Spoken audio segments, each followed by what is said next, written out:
going up there, it's going to feel like you're driving on ice. Right.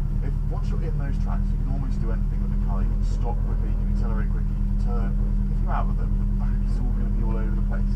If you get out of the tracks, it's okay. Slowly bring the throttle back, get it in, and go again. This corner here is a hairpin left. There'll be a lot of corners on the track that are really tight like this. There'll be a lot of fast ones as well. On a tight corner like this, because this car's got quite a lot of turbo lag and it's four-wheel drive, it's going to be very different to what you've been driving on the infield. Right. So we don't use the throttle to fall down midway through this corner. We use a bit of throttle, bit of throttle. Then we'll go. Because if I put my foot down, when the turbo comes in, we'll have a ton of understeer. Right. And understeer when you've got stuff like this in front of you isn't ideal, is it really? So, just nice and sensible as we go around corners like that. I'm just going to go up this straight and show you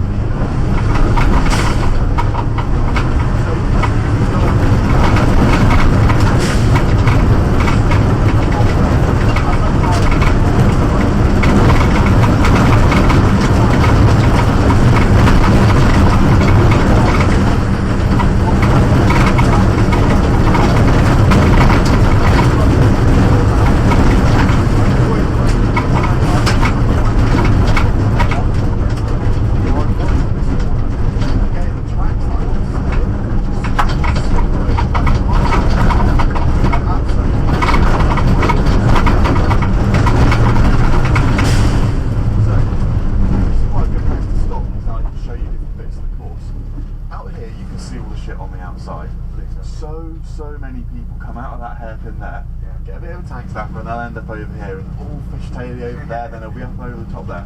If you just bring it back a bit, that's what we call a hairpin, right? Yeah. This would be like a 5 or a 6 left kind of thing.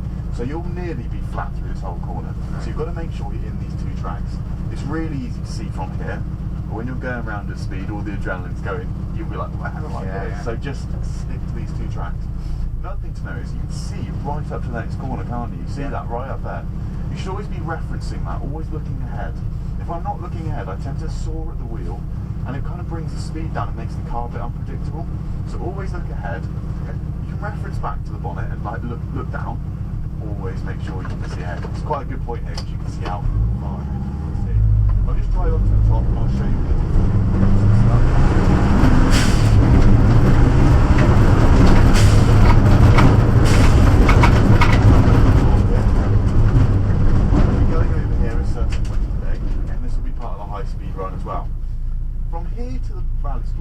Downhill now. So if we continue down there, I'm not going to do this route right now, but if we continued all the way down there, just downhill, okay? If we come over this crest and we're a bit out of control, we're going to be chasing our tail the whole way down that hill. It's going to be all over the place. So get the car controlled over the crest, get it settled in the line, so then we can go down this hill nice and sensibly and build the speed as we go down, instead of chasing tail.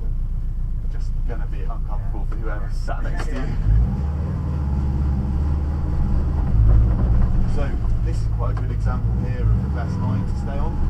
This is quite a tricky corner because it's very difficult to stay on the inside because you come over that crest and you can't really see that far ahead. But if you end up out there, you end up making the corner tighter than it should be. So we come flying out and we end up in this gravelly stuff here, and then we turn out. It's just better to stay in this on the inside here. It's a constant radius the whole way around. So just stay on the inside, keep constant throttle, don't floor it because otherwise, again, you'll understeer and that's not advisable either. So constant throttle, and once the wheel is straightened out and we've got the car in a straight line, then we can put the power, then we go. We want to be on the inside, on the grippy stuff, because out there there's absolutely no grip at all. So now I'm just going to drive you down this next section. I'll show you some lines, get a bit of speed up, but nothing too crazy.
this corner is quite fast. You bleed on the back end quite a lot, but midway through is a nasty compression. So as long as you're looking ahead, you're in the right line, you're in the correct path, you can see the compression, you can predict for it, and it's much simpler. Coming up here, so you won't see the bottom bit of the course, but you will be using that today. So that's through the woods, and then you come up this. Come up this hill. You'll be going up here, and it's quite steep.